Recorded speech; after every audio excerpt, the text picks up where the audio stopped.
avec Singo. Puis Gradel désormais. Ah, l'accélération, le centre. Il est intéressant celui-là, la reprise d'Alor. Dedans. Lionel Passy qui est lobé sur cette frappe de Sébastien Haller. La Côte d'Ivoire mène 1-0.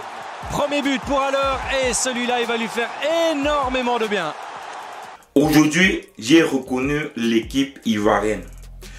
C'est vrai, ici, j'ai fait plusieurs vidéos où je décriais le jeu des Ivoiriens face aux Maliens et face aux Sénégalais. Parce que, surtout les Maliens, parce que je me disais que la Côte d'Ivoire a les joueurs qui peuvent porter les ballons, a les joueurs qui peuvent dominer un match. Et je n'étais pas content de voir comment, contre le Mali, la Côte d'Ivoire n'avait pas le ballon à la première mi-temps. Ça me dérangeait beaucoup. Mais dans ce match, on a vu des éléphants dominateurs. On a vu des Ivoiriens dominants. Ils ont totalement dominé le jeu. Ils ont dominé tous les compartiments du jeu. D'abord de 1. Défensivement, ils ont été très costauds. Haller a apporté ce qu'un attaquant doit apporter, c'est-à-dire jouer en pivot. Parce qu'il faut dire ici, Haller a fait un très grand match aujourd'hui. C'est vrai, il a raté d'autres occasions, il a raté beaucoup d'occasions, c'est vrai. Mais c'est quand même lui qui marque le but de la victoire. Donc, ça veut dire que c'est lui un peu qui qualifie la Côte d'Ivoire, il faut le dire ici. Donc, Haller, pour moi, dans ce match, il a fait quelque chose d'extraordinaire. D'abord, en premier mi-temps, il faut dire ici là que la Côte d'Ivoire a commencé de manière timide. C'est-à-dire, dans les 15-20 premières minutes, la RDC dominait le match, ils avaient le ballon, voilà, ils jouaient à la baballe, ils essayaient d'aller attaquer les Ivoiriens, ils passaient par les côtés avec Wissa Elia. Donc c'était vraiment un jeu offensif. Mais à partir de la 20e, 25e minute, la Côte d'Ivoire a repris le match en main. Et quand ils l'ont repris jusqu'à la fin. C'est-à-dire, jusqu'à la fin du match, la Côte d'Ivoire a totalement, je dis bien totalement dominé le match. Mais quels ont été les points forts aujourd'hui de la Côte d'Ivoire? La force de la Côte d'Ivoire aujourd'hui a été tout simplement son milieu de terrain avec Kessé, Franck Kessé qui m'a fait un très grand match aujourd'hui, et Sébastien Haller qui a joué un rôle de pivot exceptionnel. Adingrad également a fait un match exceptionnel. Je vois comment tout autant il attaquait, il essayait d'aller vers l'avant, il essayait de jouer vers l'avant. Voilà, il attaquait les défenseurs. C'est ça, il cherchait. Vous savez, un attaquant, c'est ça en fait. Il doit toujours constamment être en train de défier le défenseur. Parce que quand c'est comme ça, le défenseur, il recule. Et Adingrad aujourd'hui, il a fait un très grand match. Mais également, il faut mentionner ici, Wilfried Singo également, latéral droit, il a fait également un très beau match. Moi, je pense qu'il était très propre dans cette intervention. Il a su bloquer le jeu de son côté. Et il faut le dire, oui, ça aujourd'hui on n'a pas vu. Parce que Singo a su vraiment défendre sur ce joueur. La Côte d'Ivoire a commencé timidement, mais là ils sont en train de relever le niveau.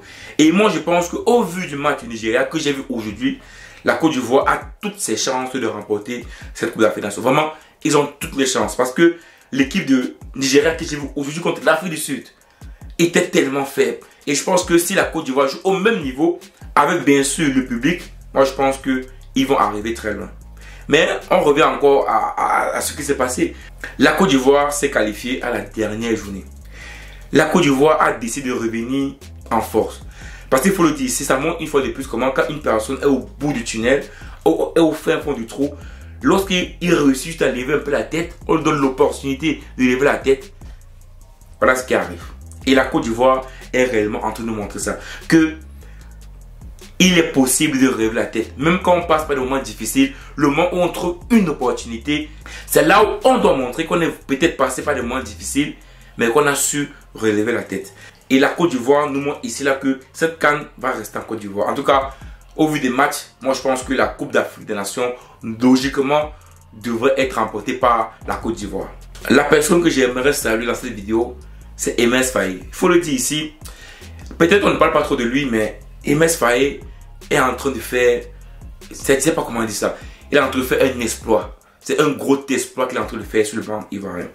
Il a pris cette équipe vraiment, après ce 4-0 contre la Guinée équatoriale, qui était insultée par beaucoup de personnes, mais il a su redynamiser l'équipe, il a su remobiliser ses joueurs, et voilà aujourd'hui que la Côte d'Ivoire est qualifiée pour la finale de la CAN. Donc, moi j'aimerais pour ce coach le féliciter, j'espère. C'est vrai qu'on va dire que bon, c'est pas un coach calé, voilà. Mais pour moi, si la Côte d'Ivoire remporte cette CAN, et même pas si elle remporte uniquement cette CAN, je pense que la Fédération ivoirienne de football doit le laisser comme coach de la Côte d'Ivoire. Vous savez qu'une équipe remporte une compétition avec ce coach, avec un coach comme cela, il y a un truc qui se passe. En fait, il y a une alchimie qui se passe. Et je pense que c'est important de le garder. C'est pas pour dire que c'est un coach qui est bon par rapport à d'autres coachs qu'on peut, par exemple, essayer de recruter pour la Côte d'Ivoire. Non. Mais c'est pour dire que cette alchimie qui est en train de naître dans l'équipe ivoirienne avec son coach, moi je pense que la fédération a intérêt à le garder. En tout cas, c'est mon avis ici. La fédération a intérêt à le garder parce qu'il faut le dire, la Côte d'Ivoire, s'il remporte ses CAN, c'est quand même grâce à lui. Ça veut dire qu'il a apporté quelque chose. Parce que des fois, on pense que le coach n'apporte rien. Non. C'est lui qui met l'équipe au stade, c'est lui qui place les joueurs au stade. Donc, il a apporté quelque chose de bien pour l'équipe de Côte d'Ivoire. Et ça qui permet que cette équipe arrive en finale. Donc, pour moi, la Côte d'Ivoire a intérêt, effectivement, ici, à garder Imers Faye comme coach de la Côte d'Ivoire. Maintenant, la finale sera face au Nigeria. On sait tous que le Nigeria est une grande équipe en Afrique, bien qu'il a montré beaucoup de lacunes contre l'Afrique du Sud, mais ça reste quand même une grande équipe africaine. Surtout avec un poisson comme Osimhen, on sait que c'est un joueur qui peut surgir de partout, donc on sait bien que c'est un jeu très dangereux. Mais moi, je pense que c'est une très belle finale qu'on aura. Déjà, Côte d'Ivoire, c'est une belle finale, c'est une belle affiche. Je pense que le stade sera bouillant, ça va être chaud. En plus, comme c'est le pays organisateur de la Côte d'Ivoire, il y aura plein de monde au stade.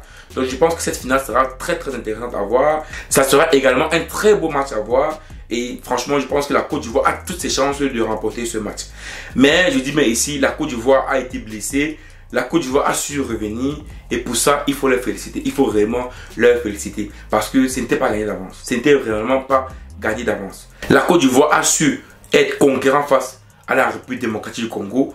C'est ce qu'on attendait c'est ce que moi j'attendais de la Côte d'Ivoire. Parce qu'il faut le dire ici, la Côte d'Ivoire n'avait pas vraiment démontré ça. Ils avaient les joueurs qui pouvaient porter le ballon, mais ils n'avaient pas réellement démontré ça. Dans ce match, j'ai vraiment vu la Côte d'Ivoire. J'ai ressenti que voilà l'équipe que j'attendais. Voilà l'équipe dominateur qui domine le match du début jusqu'à la fin. C'est ce que j'attendais de la Côte d'Ivoire. Et dans ce match, ils ont prouvé effectivement qu'ils ont les joueurs pour cela. Et j'espère que le coach va gagner le même 11 entrants pour la finale. Parce que ces 11 entrants, ils ont prouvé qu'ils pouvaient faire l'affaire. Bien sûr, si Kosuno revient, peut-être il va prendre la place de Boli. Mais il faut le dire, si ces 11 entrants ont fait un jeu exceptionnel, ils sont bien battus au stade et c'est à saluer. C'est réellement à saluer. Donc, félicitations à la Côte d'Ivoire. Ça va être la grande fête aujourd'hui à Abidjan, à Bouaké, à Yamoussoukro, à Korogo, à San Pedro. Je pense qu'aujourd'hui, ça va fêter partout en Côte d'Ivoire. Profitez bien de ce moment parce que c'est des moments rares, c'est des moments qu'il faut profiter en famille, en communion fraternelle entre les peuples. C'est important de le faire. Et je pense que la finale sera une très belle affiche, une affiche que tout le monde va attendre. Et j'espère que la Côte d'Ivoire gagnera ce match. Ciao. Ah, l'accélération, le centre. Il est intéressant celui-là, la reprise d'Alor. Dedans. Lionel Passy qui est lobé sur cette frappe de Sébastien Haller.